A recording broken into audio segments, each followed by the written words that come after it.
Hey everyone, Tony D with another hot take. I shot two extra hot takes yesterday on Pete Buttigieg, but I didn't like either one of them. I wanted to read more about him, and I was kind of tired, so now I'm doing one. So I read about Mayor Pete a little bit, not too much. I'm not an expert, but so for those of you who were as clueless as I was yesterday, um, Mayor Pete was the two-term mayor of South Bend. Uh, yeah, South Bend. That was it. So he his deal was that he had a police chief who um, was recorded or was recording some of the fellow officers engaging in some the Wikipedia entry was like a racist speech. So I mean, take Wikipedia with a grain of salt, but I guess the idea was and the police chief was black. He was the first African American police chief of South Bend. So he recorded it, and the communications officer did it. And in some states, doing that violates wiretapping laws, right? So it's really illegal in those states. You have to have there you have to have an expectation of privacy in certain places in these states, or else it's like a felony. It's ridiculous. I personally, I think the law is draconian in scope. I think it should be fine to record a public servant on the job, certainly, in any capacity. He is a public servant. He belongs to the public when he's working, essentially. So I disagree with that. Mayor Pete, there was some controversy. First he demoted the guy, and then I think he ended up firing him. The Wikipedia entry wasn't very clear. Anyhow, and the communications officer got demoted, and then after the police chief got let go, he ended up suing the city and getting $800,000. So, it's typical city politics, as it were. Now, Mayor Pete was in the Navy, and I assume the Navy Reserve. He got called up into Afghanistan while he was mayor, and ended up serving for like 7 or 8 months. Now, here's where the CIA connection comes in. Apparently, his unit worked closely with the CIA in Afghanistan and the Drug Enforcement Agency, which could mean a lot of different things. It's probable that they were dealing with the warlords there and their opium fields, and either protecting them or trying to burn them or whatever. I mean, there's a lot of shenanigans that go on in Afghanistan regarding the opium fields and the warlords who run them. So, who knows? But the takeaway from that is Mayor Pete is certainly not going to be the guy to legalize drugs. Oh, no. Not when he served in Afghanistan ostensibly with the Drug Enforcement Agency. Whether or not he's a CIA asset, it's hard to tell. He could be. But you don't really need to make somebody your asset in order to get them to go along with a lot of things. I mean, right? I mean, look, there are plenty of people, like if you said to them, hey, we're going to help you. We're going to help your political career. You going to help us? And they'll go, oh, yeah, sure. I mean, you don't even have to tell them what you want, and they'll be like, yeah, absolutely. And so, this idea that he's a Manchurian candidate, you don't need to make Manchurian candidates. You just have to ask enough people, and you'll get some more people who go, I'll get something? Okay, yeah, sure. What do you want? Oh, that doesn't hurt me, so sure. And he had some weird line about I didn't hold an assault rifle in Afghanistan so I can come home and see my countrymen mowed down by them. some weird self-righteous thing like that. It sounds very, I don't know, what's the word? It sounds very contrived. So I think reading about his background now, it sounds to me like Pete wanted to be a career politician, so he did the things career politicians do. He led a clean life. He joined the military. That's always a big plus. And you know, so I don't think this idea that he's a CIA asset. They don't need to make him an asset. He basically agrees with what they're doing. I mean, and he's a veteran of Afghanistan. He's not coming home like Tulsi Gabbard saying, we got to get out of Afghanistan. So, whatever he did over there, he's kind of okay with, I guess. So I wouldn't expect any peace deal coming out of Pete Buttigieg. And as someone online pointed out, he had a map of Afghanistan and their various mineral deposits in the country, which is very interesting because, as president, you'd have to make the decision, well, we're going to pull the troops out there. But if you look at that map and you see all the tasty minerals that are under Afghanistan, you might go, we don't want that to fall into the hands of those dastardly Russians. So maybe we'll stay another 5-10 years. So obviously Mayor Pete, I wouldn't say he's a war hawk, but he's probably not going to be a peacenik. He's not going to stop the war on drugs. I don't think. Not if he worked in that capacity. What does he know about economics? He didn't really do much for South Bend. Did a little. I guess he'd be okay. He wouldn't be like a disaster. I kind of think he's not at that level where he would be very good. He'd have to rely on his surrogates to do most of that work. And the surrogates in Washington, in my view, aren't very reliable. They've got their own agendas, and a lot. If you look at the previous Democratic nominees for cabinet positions and stuff like that, Obama basically got a list from Goldman Sachs and hired a bunch of those guys. So,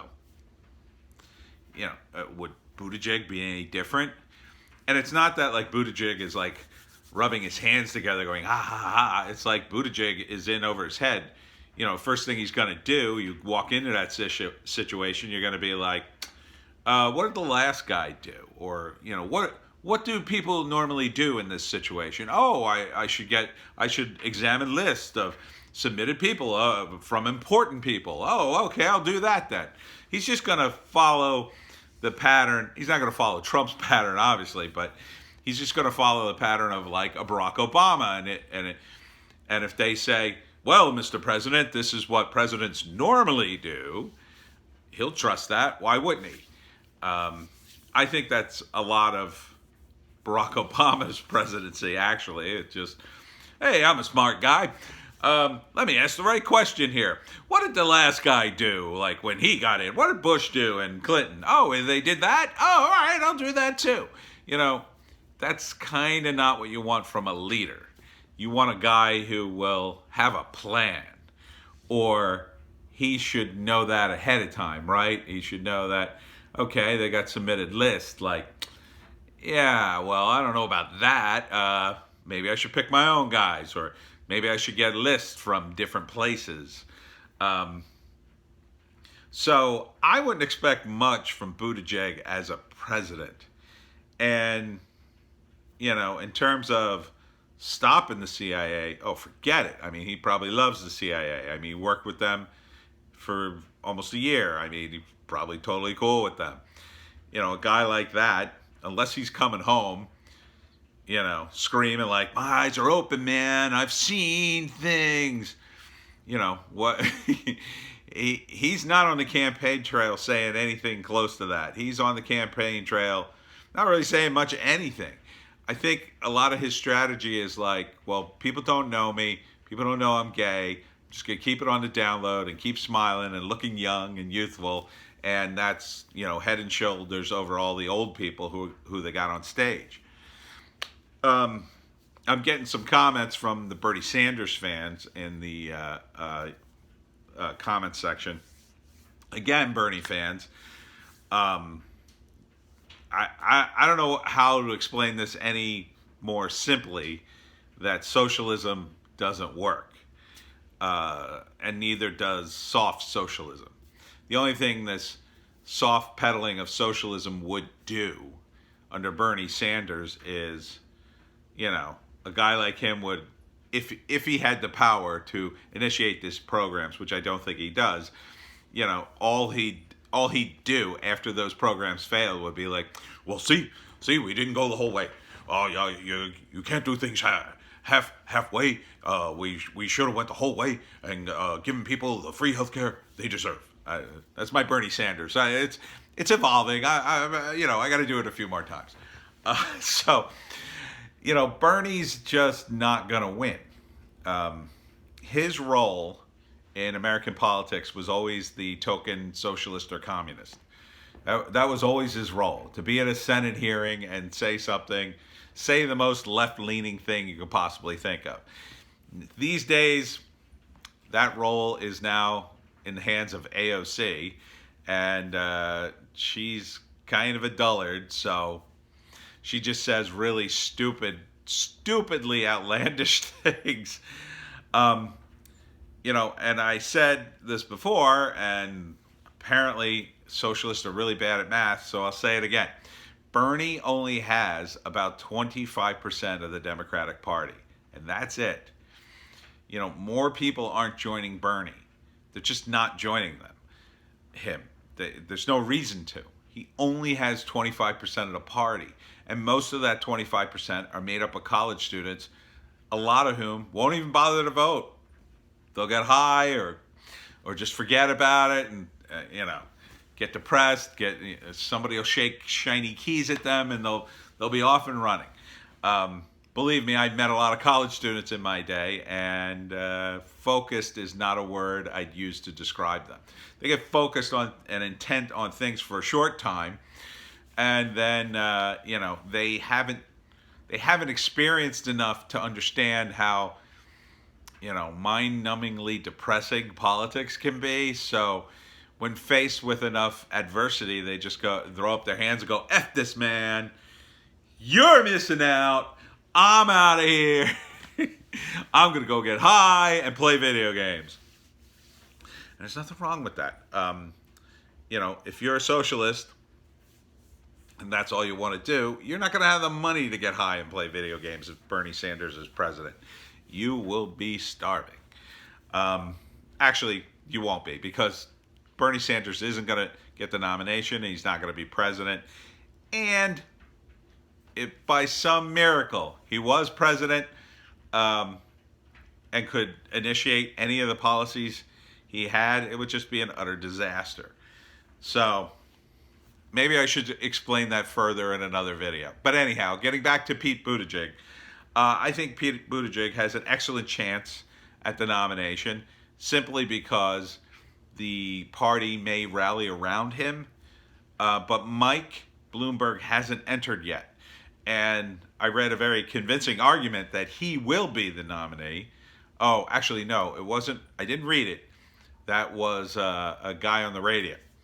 And his philosophy is that, and some of this is backed up by stuff I did read, that Bloomberg just spends a ton of money. He's worth over $60 billion. So, and our politicians can be bought for nothing. I mean, you throw these guys $1 million, $1 million, I mean, they just go running. So, and he could literally do that to, every member of Congress if he wanted to. Easy. Wouldn't break a sweat. I mean, he could give away $500 million. It'd be no problem. It'd be $535 million, right? It'd be like 100 senators and 435 congressmen. He could give them all $1 million. So towards their campaigns. So that is a very powerful incentive, and but he'll still lose against Trump, goes the theory. But the DNC wants him as the candidate because they want to use his money for the down ballot guys. They want to hold on to the House and hopefully squeak a few victories in the Senate using his money, which isn't a bad strategy. Well, it's a better strategy than thinking they could beat Donald Trump anyway. They could at least beat him up a little bit and maybe get get undermine some of his support in Congress. Maybe. I mean, it's certainly a better plan than putting Joe Biden up against Trump. But wait and see. We got to see Super Tuesday to see if Mike Bloomberg can beat Pete Buttigieg. I think they'd be fools to nominate Bloomberg because I think they would have to resist the will of not only the Bernie Sanders people, but the will of the party as a whole, because I think they will coalesce behind Buttigieg at this point, it seems, if Warren drops out and Biden drops out. I mean, where else are they going to go? I don't think a lot of them will go to Bernie. Certainly not the Biden supporters. No way. The Biden supporters will not vote for Bernie. The Elizabeth Warren supporters, Elizabeth Warren made a lot of noise about Bernie stuff, but ultimately they're not socialist. So I don't think many of the Bernie Warren supporters will go to Bernie. I think they'll mostly go to someone like Buttigieg. Will they all end up going to Bloomberg? I kind of think not. But that's just my gut feeling because I think Bloomberg is just an awful, awful, awful, awful, awful candidate. Okay, this is getting too long, so I got to do another video. Hopefully number 2 comes out.